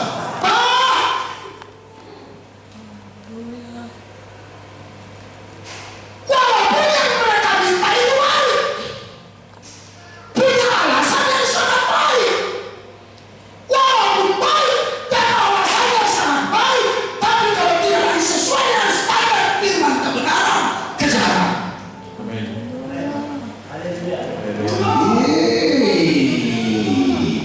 Ini kalau saya buat pada tempat lain berbangkit-bangkit begitu dalam lompat pada ada tepuk tangan. Di sini mau bilang amin pun setengah mati. Amin. Itu pun harus dipaksa. Haleluya. Haleluya. Kalau Tuhan udah bilang kau beda dari bangsa lain, tolong jangan ingin seperti bangsa-bangsa lain lagi. Walaupun seperti bangsa-bangsa lain itu baik kali, mantap kali, hebat kali, kan Tuhan mau bedakan kita. Kalau bangsa lain punya sumber mata air yang besar, lalu mereka minum sepuasnya, kita nggak punya, nggak usah ditiru. Tuhan bisa buat kita puas mendatangkan dahaga tanpa air. Amin. Haleluya. Kalau dahaganya puas hanya karena minum air, itu wajar. Tapi kalau kau nggak haus-haus, nggak ada air, nggak minum tapi nggak haus-haus, itu yang membuat kau beda. Amin. Jadi ngapain harus jadi kayak orang lain? Kita jangan pernah menjadi seperti orang lain. Amin. Tapi jadilah seperti apa Tuhan katakan. Haleluya. Haleluya. Itu yang membuat apa yang mereka lakukan, apa yang mereka minta dan doakan adalah dosa besar dan kejahatan. Jadi kejahatan itu nggak melulu karena merampok, karena memutilasi orang, karena pedofil, karena LGBT, karena apa lagi? Karena enggak. Walaupun kau punya alasan baik, karena anak-anak Samuel tidak hidup seperti Samuel. Nah terus kalau begini, bagaimana dong kesejahteraan kami? Sangat masuk di akal. Tapi kalau engkau ingin seorang raja hanya karena ingin sama seperti bangsa-bangsa lain, itu melukai hati Tuhan. Sebab sudah sempat Tuhan dengarkan doa Musa supaya Israel dibedakan dari bangsa-bangsa lain. Makanya jangan berusaha sama seperti orang dunia. Udah kayak gitu jangan biasaan di tanah lain ini. Lalu karena kayak itu kan kebiasaan di tanah barat ini, tahun jadi begitulah kebiasaan. Kejahatan di mata Tuhan. Haleluya. Haleluya. kita harus punya kebiasaan Amin. seperti Kristus punya kebiasaan. Haleluya. Haleluya.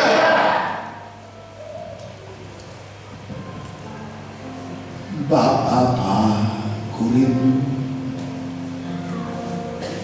menyatakan padamu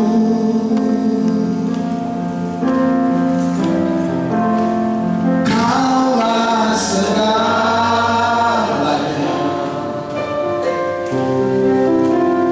dalam hidupku,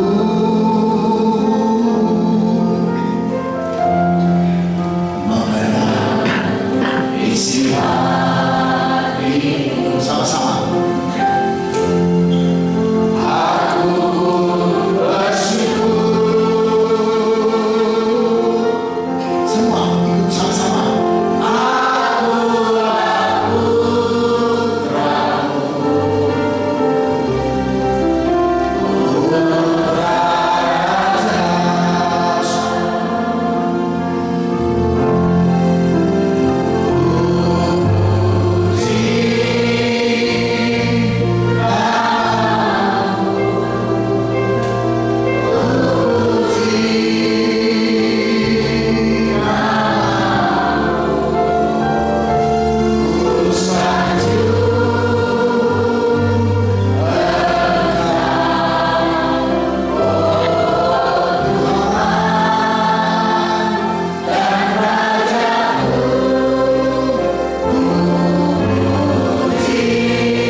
Isi hatimu. Amin. Itu dia. Kita hanya bisa mengenal isi hati Tuhan dengan pikiran ilahi. Tanpa pikiran ilahi tidak mungkin. Makanya sekali lagi kita harus menjadi manusia ilahi. Amin. Katakan amin. Amin. Haleluya. Haleluya. Lanjut terus ayat 6 biar kita selesaikan. Ya, main cepat sih. Waktu mereka berkata, Ya. berikanlah kepada kami seorang raja untuk perintah kami. Terus Perkataan itu mengesalkan Samuel. Maka kata itu berdoalah kesalahan Samuel. Terus Maka berdoalah Samuel kepada Tuhan. ini kejahatannya ya. Lanjut lagi ayat 7, main cepat. Tuhan berfirman kepada Samuel, Apa katanya? dengarkanlah perkataan bangsa itu dan Ya. segala hal yang dikatakan mereka kepadamu. Udah Samuel, dengarin aja mereka.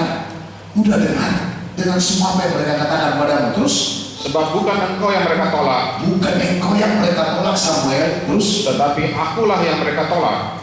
ini jahatnya.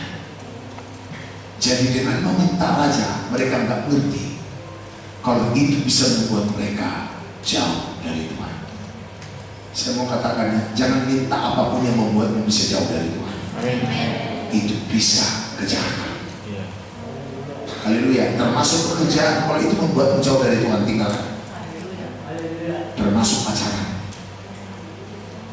Kalau begitu kau pacaran dengan dia, makin jauh, makin sering ngantuk, berdoa, putuskan. Jangan ini ibu baru amin. Masa pacaran ibu-ibu yang mengamin.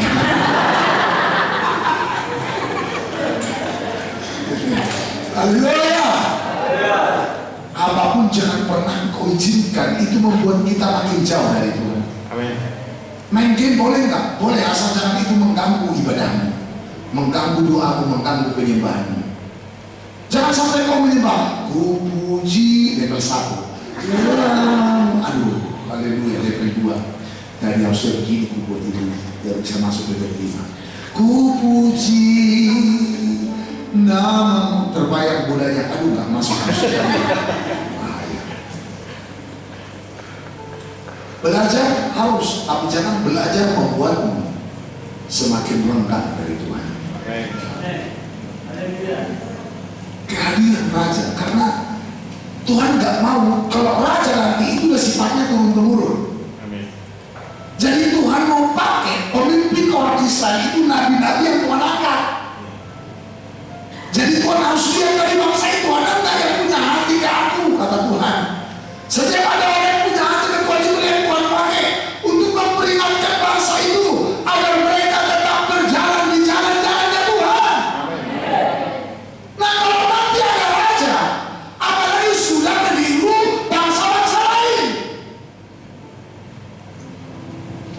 itu berarti sama dengan menolak aku, kata Tuhan.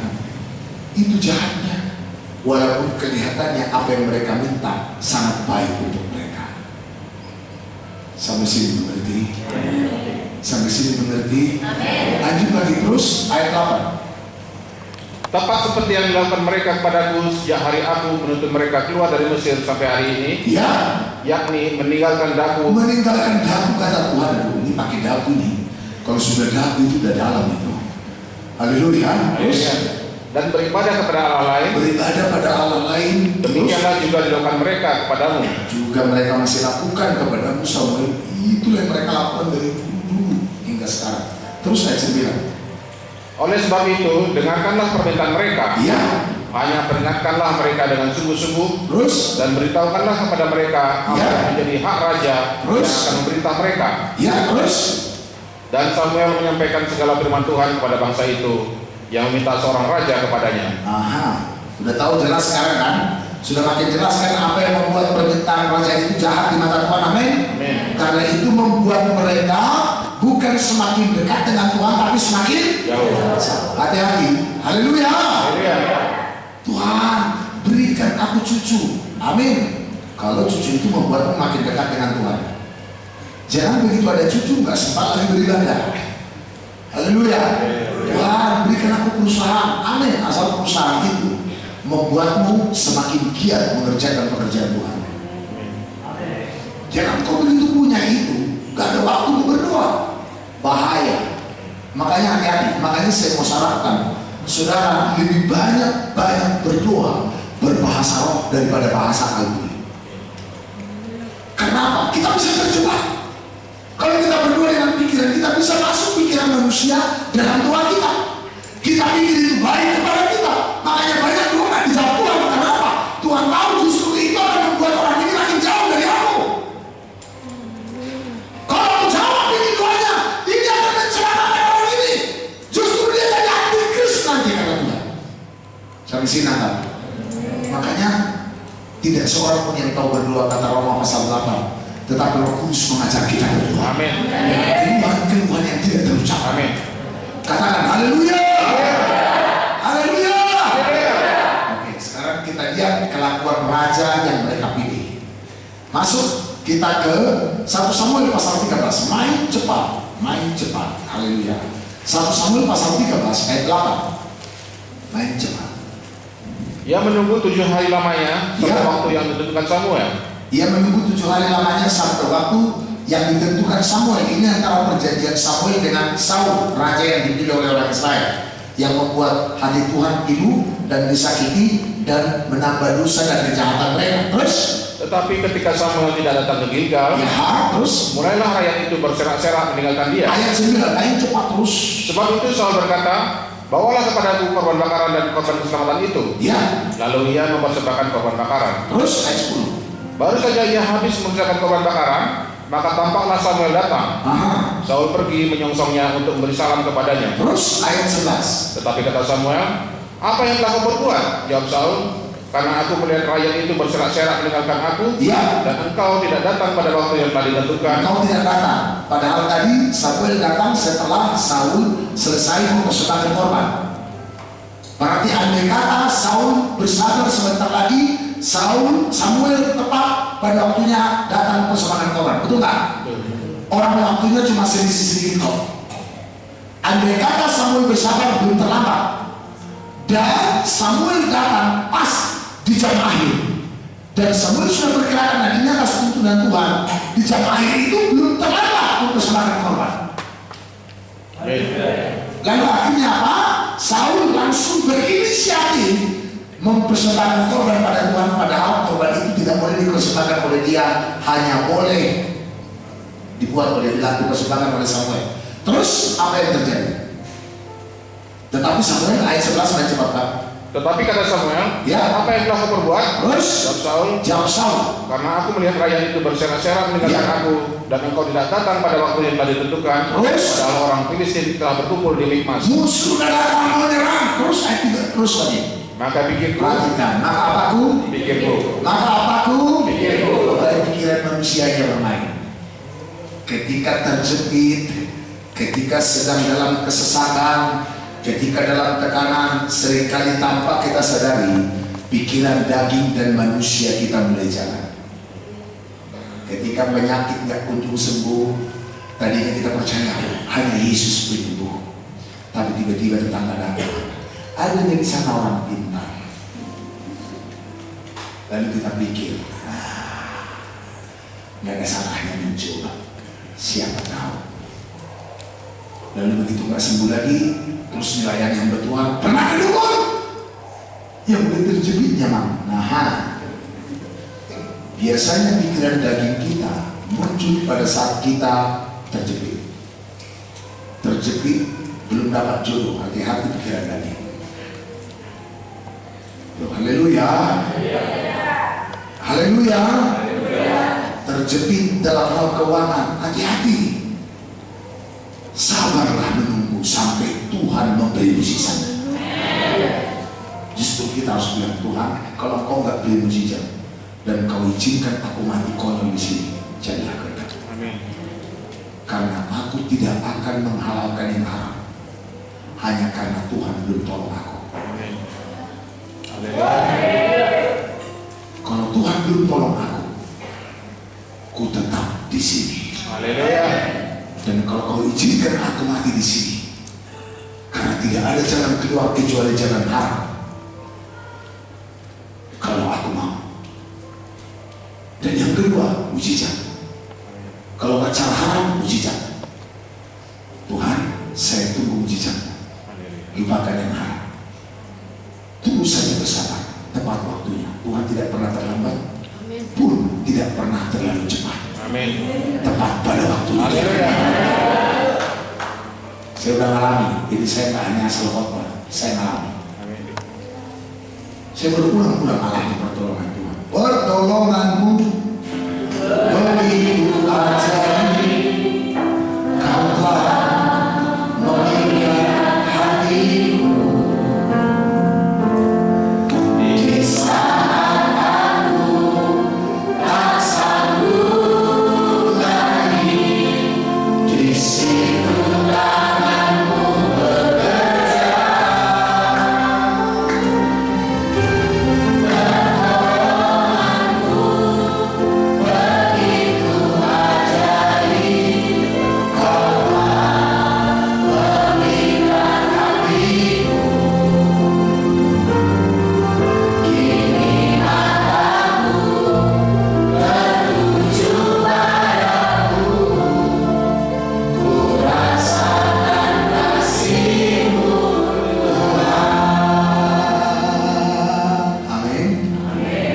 Sehingga kita pun dengan gamblang bersaksi tentang kebesaran Tuhan. Kita akan makin kagum pada Tuhan. Kalau udah makin kagum pada Tuhan, saat menyembah Tuhan pasti lalu. Karena kau menyembah Dia dari hati yang kagum. Kau memuji Dia dari hati yang terkagum pada Dia. Itu dia. Saul, saudara, tidak sabar. Mulai pakai pikiran saat terjepit, karena dia berpikir kayaknya hal yang ilahi gak dibutuhkan lagi zaman ini. Kayaknya hal yang rohani tidak dibutuhkan lagi zaman ini. Sudah harus pakai cara-cara manusiawi, duniawi, dan daging. Dan apa yang terjadi? Lanjut lagi. Ya. Maka pikirku, ya, bentar lagi orang Filistin akan menyerang aku di Gilgal. Ya. Padahal aku belum memohonkan belas kasihan Tuhan. Terus? Sebab itu aku memberanikan diri. Aku memberanikan diri. Terus? Lalu mempersembahkan korban bakaran. Yang mempersembahkan korban bakaran ini mana boleh sembarangan. Harus orang yang dipilih oleh Tuhan. Terus lagi ayat 13. Kata Samuel kepada Saul, iya, perbuatanmu itu bodoh. Perbuatannya apa? Bodoh. Terus? Engkau tidak mengikuti perintah Tuhan Allahmu. Jadi pikirannya tidak selaras dengan firman. Ya. Terus? Yang diperintahkannya kepadamu. Terus? Sebab sedianya Tuhan mengokohkan kerajaanmu atas tadinya Tuhan mengokohkan kerajaanmu atas orang Israel untuk selama-lamanya loh. Terus? 14. Tetapi sekarang kerajaanmu tidak akan tetap. Makanya kalau kau tidak bisa tunduk pada pikiran Kristus, kau tidak akan tetap. siapa kita. Kalau Saul aja orang Israel dibuang Tuhan karena pikirannya tidak sesuai dengan firman Tuhan, apalagi kita. Haleluya. Terus Tuhan telah memilih seorang yang berkenan di hatinya. Iya. Dan Tuhan telah menunjuk dia menjadi raja atas umatnya. Tuhan telah menunjuk dia menjadi raja atas apa? Umatnya. Kita lihat sekarang 1 Samuel pasal 10 ayat 8. Waktu Samuel berkata, tunggu aku 7 hari. Ayo main cepat. Engkau harus pergi ke Gilgal. Ini waktu Saul baru diurapi menjadi raja. Lalu Samuel berkata, pergi ke Gilgal. Terus? Dan camkanlah, Ya. aku akan datang kepadamu untuk persembahkan korban bakaran dan Terus? korban keselamatan. Terus lagi. Engkau harus menunggu 7 hari lamanya. 7 hari lah. Lamanya. Memang hari ke-7 Samuel belum datang. Tapi kan hari ke-7 itu belum selesai. Belum tutup. Tapi Saul sudah buru-buru mempersembahkan Korban. karena apa? Pikirku, musuh sudah datang lebih dekat. Korban persembahan belum dibakar. Makanya aku memberanikan diri. Kan begitu tadi. Lalu apa kata Samuel? Korban bodoh. Bodoh perbuatanmu. Sekiranya Tuhan akan mengokohkan kerajaanmu untuk Israel selama-lamanya, tapi karena kau pakai pikiran bodohmu, maka kau ditolak. Lihat saya. Lihat saya semua. Selama kita jadi orang Kristen yang masih pakai pikiran bodoh, kau ditolak. Perbuatan ajaib tidak akan kelihatan. Makanya bertobat dari pikiran jahat. Amin. Bertobat dari pikiran bodoh. Amin. Belajarlah taat pada Tuhan. Amin. Belajar turuti apa yang Roh Kudus katakan. Jangan meraskan hati lagi. Apapun alasan, itu gak akan pernah bisa diterima Tuhan selama pikiran bodoh yang kau pakai mendengarkan firman-Nya. Katakan haleluya. Haleluya. Katakan amin. Amin. Coba sekali lagi. Tetapi sekarang kerajaanmu tidak akan tetap. Ya. Tuhan telah memilih seorang yang berkenan di hatinya, dan Tuhan telah menunjuk dia menjadi raja atas umatnya. Terus Karena engkau tidak mengikuti apa yang diperintahkan Tuhan kepadamu. kita sekarang kita lihat ini 1 Korintus 3 ayat 18 mulai. Main cepat. 1 Korintus 3 ayat 18 mulai. Janganlah ada orang yang menipu dirinya sendiri. Terus Jika ada di antara kamu yang menyangka dirinya berhikmat menurut dunia ini, kalau dia menyangka dirinya berhikmat menurut dunia daging manusiawi, terus biarlah ia menjadi bodoh. biar dia jadi bodoh secara manusia, bodoh secara duniawi, terus Supaya ia berhikmat. supaya berhikmat, hikmat rohani, Amin. pikiran ilahi. Terus lagi ayat 19. Karena hikmat dunia ini adalah kebodohan bagi Allah. Bodoh. Walaupun kelihatannya tadi baik sekali, alasannya mantap sekali, enggak? Betul. Betul tidak? Betul. Tapi hikmat dunia adalah apa? Kebodohan bagi Allah. Terus, Sebab ada tertulis, ya, ia yang menangkap orang berhikmat dalam kecerdikannya. terus ayat 20. Dan di tempat lain, Tuhan mengetahui rancangan-rancangan orang berhikmat. Sesungguhnya semuanya sia-sia belaka. Tadi Saul itu pakai hikmat apa? Hikmat dunia. Ya betul, sangat logis, masuk di akal. Tetapi tanpa dia sadari menentang Tuhan. Apakah tidak masuk di akal ada ini? Apa enggak bagus sekali? Binoto bertuduh, binoto bertuduh. Tapi itu semua menentang firman. Karena semuanya beri padaku biar aku beri padamu. Haleluya. Ayo, mau pertahankan terserah. Kebenaran sudah disampaikan. Amin. Jangan sampai ditolak Tuhan. Haleluya. Haleluya. Haleluya. Haleluya. Ayat paling terakhir. Habis ini kita doa. Amsal 3 ayat 5. Main cepat sampai 8. Percayalah kepada Tuhan dengan segenap hatimu. Percayalah kepada Tuhan dengan segenap hatimu. Jangan pakai pikiran duniawi, manusiawi dan daging. Amin. Jangan pakai hikmat dunia. Tapi percayalah kepada firman-Nya dengan segenap apa? Hatimu. Hatimu. Terus Dan janganlah bersandar kepada pengertianmu sendiri. jangan bersandar pada pengertian sendiri. Terus lagi ayat 6. Akuilah dia dalam segala lakumu. Harus belajar mengabdi Tuhan dalam setiap tindakan kita. Amin. Terus lagi, Maka ia akan meluruskan jalanmu. jalanmu akan diluruskan, tidak ada lagi yang berbelok-belok yang membuat muntah-muntah. Iya. Lanjut terus lagi, 7. Janganlah engkau menganggap dirimu sendiri bijak. Jangan sok pintar. Walaupun menurut dunia ini kau pintar, kalau mau berhikmat yang benar, belajarlah. Jadilah bodoh menurut dunia. Amin. Makanya orang paling bodoh dalam kerajaan Allah jauh lebih pintar dari orang paling pintar menurut dunia ini. Mana haleluya? Janganlah kau sendiri menganggap diri apa? Bijak. Bijak. Haleluya. Terus? Takutlah akan Tuhan dan jauhilah kejahatan. Aha, katakan amin. Ayat yang terakhir 8, sama-sama kita baca. 2, iya. Itulah yang dan mendengarkan tulang-tulangmu.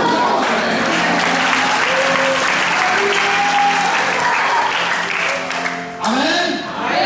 Mantap ya, makin jelas, makin terang. Kiranya hikmat Tuhan, kebijaksanaan dari Allah memenuhi kita semua. Amin. Kita tutup Alkitab kita bangkit berdiri. Haleluya.